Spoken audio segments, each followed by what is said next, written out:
Stepping into his manager's office, Stanley was once again stunned to discover not an indication of any human life. Shocked, unraveled, Stanley wondered in disbelief who orchestrated this. What dark secret was being held from him? What he could not have known was that the keypad behind the boss's desk guarded the terrible truth that his boss had been keeping from him. And so the boss had assigned it an extra secret PIN number, 2845. But of course, Stanley couldn't possibly have known this.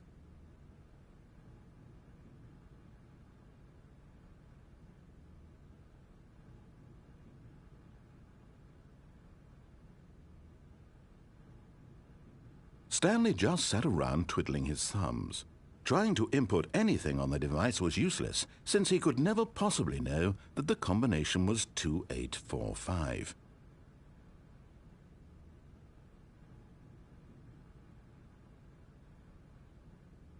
"2845.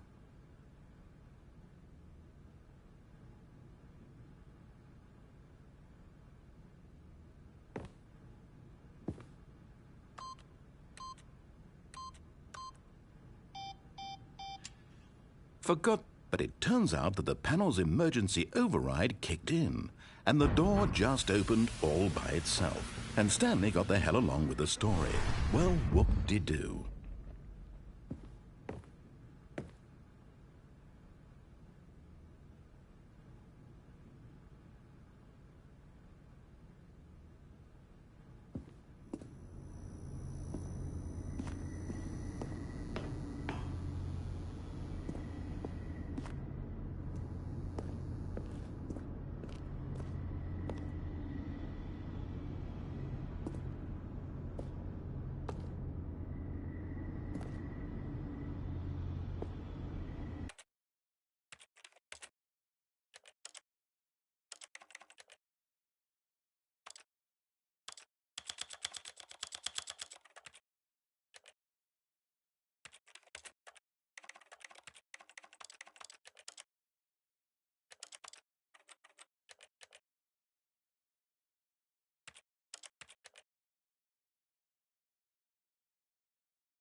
Descending deeper into the building, Stanley realized he felt a bit peculiar. It was a stirring of emotion in his chest, as though he felt more free to think for himself, to question the nature of his job. Why did he feel this now, when for years it had never occurred to him? This question would not go unanswered for long.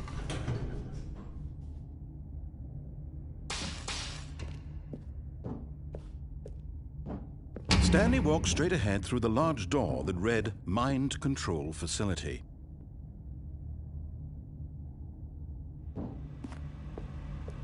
Although this passageway had the word Escape written on it, the truth was that at the end of this hall, Stanley would meet his violent death.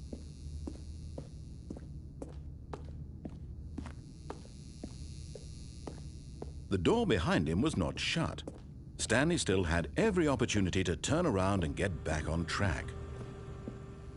At this point, Stanley was making a conscious, concerted effort to walk forward and willingly confront his death.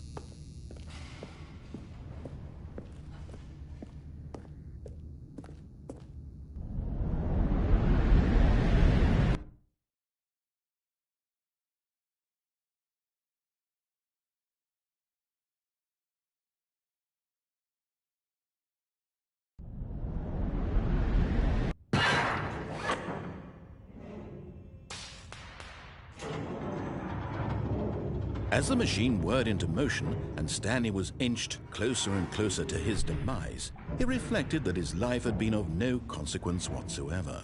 Stanley can't see the bigger picture. He doesn't know the real story, trapped forever in his narrow vision of what this world is. Perhaps his death was of no great loss, like plucking the eyeballs from a blind man. And so he resigned and willingly accepted this violent end to his brief and shallow life. Farewell, Stanley.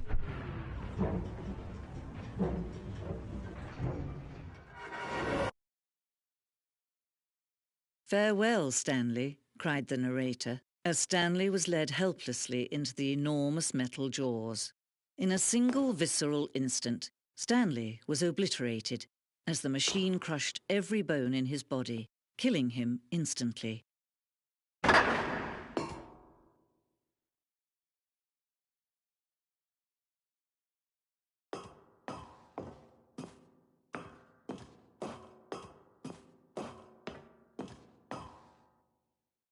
And yet it would be just a few minutes before Stanley would restart the game, back in his office, as alive as ever.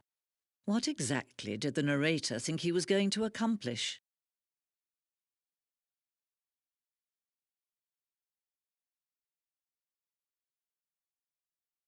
When every path you can walk has been created for you long in advance, death becomes meaningless, making life the same. Do you see now? Do you see that Stanley was already dead from the moment he hit start?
Oh, look at these two. How they wish to destroy one another.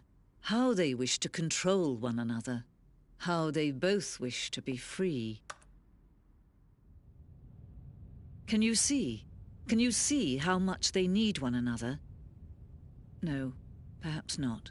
Sometimes these things cannot be seen. But listen to me. You can still save these two. You can stop the program before they both fail. Turn off your PlayStation. There's no other way to beat this game. Someone else's path. Stop now and it'll be your only true choice. Whatever you do, choose it. Don't let time choose